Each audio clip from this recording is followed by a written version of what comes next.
सो मैंने काफ़ी सारे कीबोर्ड्स की वीडियो अपने चैनल पे ऑलरेडी बना रखे हैं एंड मुझे पर्सनली 60% लेआउट वाले कीबोर्ड ना काफ़ी ज़्यादा पसंद है एंड ये जो लेआउट है ना ये काफ़ी ज़्यादा पॉपुलर है अमंग गेमर्स। सो इस वीडियो में आपसे एक ऐसे ही कीबोर्ड के बारे में बात करने वाला हूँ जो कि एक बजट कीबोर्ड होने के साथ साथ ये कीबोर्ड हॉट स्वैपेबल भी है एंड इसी के साथ साथ ये कीबोर्ड पर की RGB को भी सपोर्ट करता है एंड नॉट ओनली दैट ये कीबोर्ड जो सॉफ्टवेयर सपोर्ट के साथ भी आता है एंड वो जो कीबोर्ड है वो है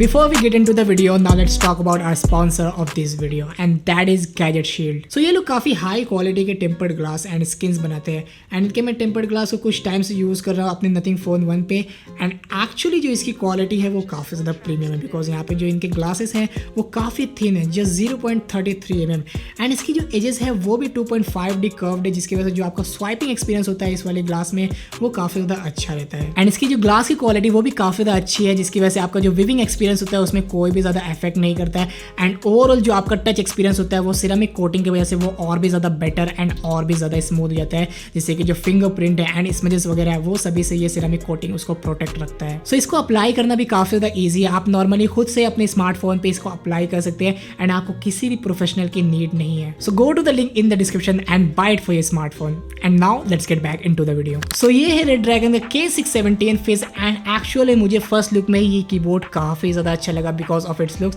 बट ओवरऑल इस कीबोर्ड में आपको एक यूज़र मैनुअल देखने को मिल जाता है, एक स्टिकर्स वगैरह देखने को मिल जाते हैं एंड उसी के साथ साथ आपको एक टाइप ए केबल जिसकी क्वालिटी काफ़ी ज़्यादा अच्छी है नो डाउट। बट यहाँ पे ये जो केबल है ना ये L शेप में है which will talk about later. But overall यहाँ पे आपको एक स्विच पुलर एंड एक की पुलर देखने को मिल जाता है एंड जो की पुलर की जो क्वालिटी है ना वो काफ़ी ज़्यादा बेकार है, इससे ज़्यादा बेटर हो सकती है बट ओवरऑल यहाँ पे इंक्लूड किया है तो अच्छी बात है। एंड उसी के साथ यहाँ पे आपको 4 एक्स्ट्रा स्विचेस देखने को मिल जाती है बिकॉज ये कीबोर्ड जो है हॉट स्वैपेबल है। सो अगर इन फ्यूचर कभी कोई स्विचेस वगैरह ख़राब हो जाए तो आपके पास 4 ऑप्शंस है तो आप उसको चेंज वगैरह कर सकते हैं जो कि एक अच्छी बात है। And finally the keyboard itself. तो जैसा कि मैंने कहा कि इस कीबोर्ड का जो लुक है वो मुझे पर्सनली काफ़ी ज़्यादा अच्छा लगा बिकॉज यहाँ पे जो कलर का यूज़ किया गया है वो वाइट एंड ग्रे है एंड एक्चुअली में ये मिनिमलिस्ट सेटअप में ना काफ़ी ज़्यादा अच्छे से ब्लेंड इन हो जाता है एंड काफ़ी ज़्यादा मिनिमल भी लगता है। दैट्स वाई मैंने इस वाले कलर को चूज़ किया। इसमें और भी कलर्स वगैरह आते हैं 2-3 कलर तो आप उनको अपने हिसाब से अपने अकॉर्डिंग उसको चूज़ कर सकते हैं but overall white and grey का कॉम्बिनेशन चुम्मेश्वरी। बट हाँ यहाँ पे अगर मैं बात करूँ इसके ओवरव्यू की तो इसके फ्रंट साइड में आपको एक रेड ड्रैगन का लोगो देखने को मिल जाता है जो कि आपको लेफ्ट साइड में मिलता है वो काफ़ी ज़्यादा अच्छा एंड काफ़ी ज़्यादा सटल भी है जो कि काफ़ी सही लगता है। एंड एक चीज़ इस वाले कीबोर्ड में सब्जेक्टिव है वो है इसका Type-C पोर्ट। अब यहाँ पे इस वाले कीबोर्ड में ना इसका जो Type-C का पोर्ट है वो आपको लेफ्ट साइड में दिया गया है जो कि एंगल मतलब L शेप में है। अगर आपका जो PC है वो लेफ्ट साइड में है तब तो आपका जो सेटअप है वो काफ़ी ज़्यादा क्लीन एंड मिनिमल रहेगा बट अगर आपका जो PC है वो राइट साइड में है तो फिर मतलब वो मज़ा नहीं आएगा। अब ये जो है सब्जेक्टिव है मुझे पर्सनली उतना अच्छा नहीं लगा बिकॉज साइड से केबल जा रही है वो मुझे सही नहीं लगा बिकॉज मैं अभी एंटी स्पोर्ट का MK1200 मिनी यूज़ कर रहा हूँ। सो उसमें जो है जो उसकी Type-C केबल का जो पोर्ट है वो लेफ्ट साइड के कॉर्नर पे है जो कि एक काफ़ी ज़्यादा मेरे हिसाब से सटल एंड अच्छी प्लेसमेंट है अगर मैं केबल मैनेजमेंट की बात करूँ। बट ये सब्जेक्टिव है मे बी आपका हो सकता है कि सेटअप उसके अकॉर्डिंग हो तो आपको और भी ज़्यादा बेटर लगे बट मेरे हिसाब से मुझे ये प्लेसमेंट अच्छी नहीं लगी। एंड ये कीबोर्ड ऑलरेडी थोड़ी सी एलिवेटेड टाइप के डिज़ाइन के साथ आता है सो आप विदाउट हाइट एडजस्टमेंट लीवर के साथ भी यूज़ कर सकते हैं बट यहाँ पे आपको एक single step height adjustment lever दिया गया जिससे कि आप इसकी हाइट को और भी ज़्यादा एंगुलर कर सकते हैं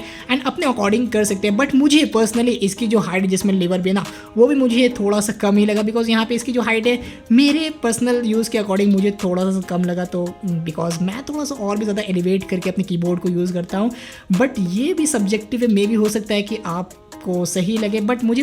मेरी पर्सनल लाइकिंग के हिसाब से मुझे इसकी जो एलिवेटेड डिज़ाइन है with height adjustment lever on करके भी मुझे थोड़ा सा कम ही लगा तो ऐसा है। बट एक बात इस कीबोर्ड की अच्छी है वो है इसकी बिल्ड क्वालिटी। अब वैसे तो इस कीबोर्ड को पूरा ही प्लास्टिक से ही बनाया गया है बट जो क्वालिटी है ना ओवरऑल वो काफ़ी ज़्यादा अच्छी है इस प्राइस पॉइंट के अकॉर्डिंग। तो यहाँ पे अगर आप इसको फ्लेक्स वगैरह भी करते हैं ना तो बहुत ही हल्का सा फ्लेक्स होता है जो कि हर प्लास्टिक वाले कीबोर्ड होते हैं तो इसमें ऐसा कुछ भी इशू नहीं है। लाइक अगर आप टाइपिंग वगैरह भी करते हैं ना तो आपको जो फीडबैक रहेगा ना वो अच्छा रहेगा, आपको ऐसा नहीं लगेगा कि कीबोर्ड आप प्रेस करें तो आपका कीबोर्ड की जो प्लेट है वो दब रही है। ये तो बहुत ही ज़्यादा बजट कीबोर्ड में था बट कुछ कीबोर्ड 2000 2500 वाले कीबोर्ड में ये प्रॉब्लम हो जाती है, बट इस वाले कीबोर्ड में बिल्ड से रिलेटेड कोई इशू नहीं है। So the best part of this keyboard वो है इसकी हॉट स्वैपेबिलिटी। ये कोई वर्ड हो, hot swappability, I don't know, but हाँ यहाँ पे ये वाला जो कीबोर्ड है ये हॉट स्वैपेबल है। तो यहाँ पे आप इसकी स्विचेस को भी निकाल सकते हैं एंड मेरे अकॉर्डिंग ये इस कीबोर्ड का सबसे बड़ा की फीचर है, बिकॉज यहाँ पे इसकी जो प्राइसिंग है वो 2900 रुपीज़ है एंड मेरे अकॉर्डिंग आई डोंट थिंक कि इस प्राइस पॉइंट में कोई हॉट स्वैपेबल वाला 60% कीबोर्ड है मार्केट में, आई डोंट नो, बट मेरे हिसाब से तो नहीं है।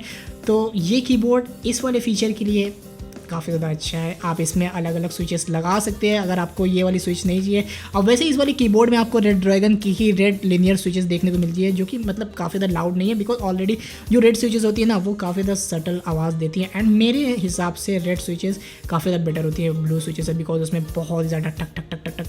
एंड मुझे पर्सनली रेड स्विच अच्छी लगती है। एंड अच्छी बात ये है कि आप इस टाइप के कीबोर्ड को मॉड भी कर सकते हैं। वैसे मैंने मॉड की वीडियो ऑलरेडी बना रखी है अपने चैनल पे, जो कि मैंने जहाँ पे मॉड किया था एंटी स्पोर्ट का MK1200 मिनी कीबोर्ड को। सो इस वाले कीबोर्ड को भी मैं कर सकता हूँ। अगर आपको चाहिए तो आप नीचे कॉमेंट में बता दीजिए, तो मैं इस वाले कीबोर्ड को भी मॉड करने का एक वीडियो बना दूंगा। बट ओवरऑल यहाँ पे अगर मैं इस वाले कीबोर्ड के टाइपिंग एक्सपीरियंस वगैरह की बात करूँ, सब मेरे हिसाब से इसका जो टाइपिंग एक्सपीरियंस है वो काफ़ी ज़्यादा सही एंड अच्छा रहा है। मैं जो है MK1200 मिनी यूज़ कर रहा हूँ, जो कि 2000 रुपये का कीबोर्ड है एंड अगर मैं उससे कंपेयर करूँ, अगर मैं 1000 रुपये इस पर और ज़्यादा इन्वेस्ट करता हूँ, तो मुझे इसका जो फीडबैक, जो इसका एक्सपीरियंस है वो उससे काफ़ी ज़्यादा बेटर लगा, बिकॉज यहाँ पे इसके जो की प्रेस मतलब जो फीडबैक आता है ना इस वाले कीज़ का, वो काफ़ी ज़्यादा अच्छा है एंड एक आपको थोड़ा सा प्रीमियम फील आता है compare to MK1200 mini. But overall अगर मैं बात करूँ इसके लाइक साउंड वगैरह के, तो यहाँ पे आप इसके साउंड वगैरह को सुन सकते हैं। So here is the sound test of this keyboard.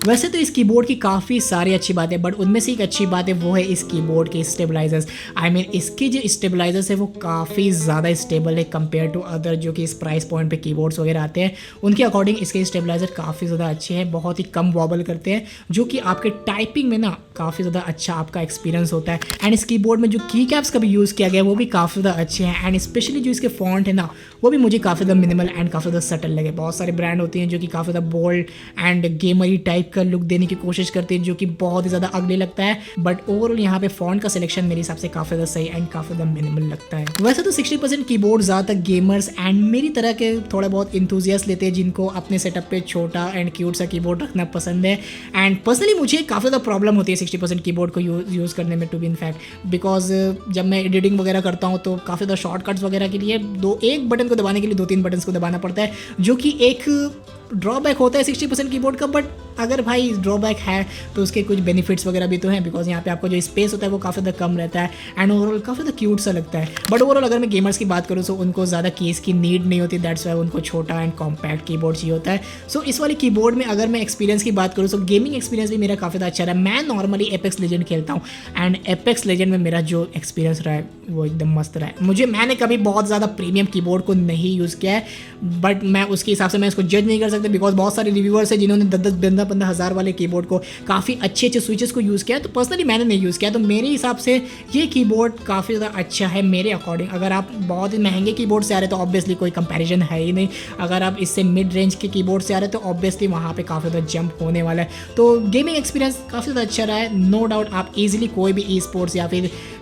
कोई भी AAA टाइटल इजीली खेल सकते हैं, नो डाउट। वैसे तो रेड ड्रैगन ने आपको इस कीबोर्ड में सॉफ्टवेयर का भी सपोर्ट दिया है, बट आप उतनी ज़्यादा एक्सपेक्टेशन मत रखिएगा जितने कि आप NZXT कैम या फिर Razer स्नैप वगैरह सॉफ्टवेयर में रखते हैं, जितने कि उनमें फीचर्स वगैरह होते हैं। आप उतना तो आप इस वाले कीबोर्ड में कस्टमाइज़ नहीं कर सकते, बट इसमें जितने भी फीचर्स है वो सफिशिएंट एंड वो मोर देन इनफ है। आप नॉर्मली इस वाले कीबोर्ड को कस्टमाइज़ कर सकते हैं, यहाँ पे आप इसके माइक्रोस वगैरह को सेट कर सकते हैं, आप किसी भी कीज़ को असाइन कर सकते हैं एंड उसी के साथ साथ आप इसकी RGB वगैरह को भी काफ़ी अच्छे से, इसकी पर की RGB को भी अपने अकॉर्डिंग सेलेक्ट कर सकते हैं। काफ़ी सारे मोड्स है, काफ़ी ज़्यादा प्रीसेट्स है एंड अगर आप चाहें तो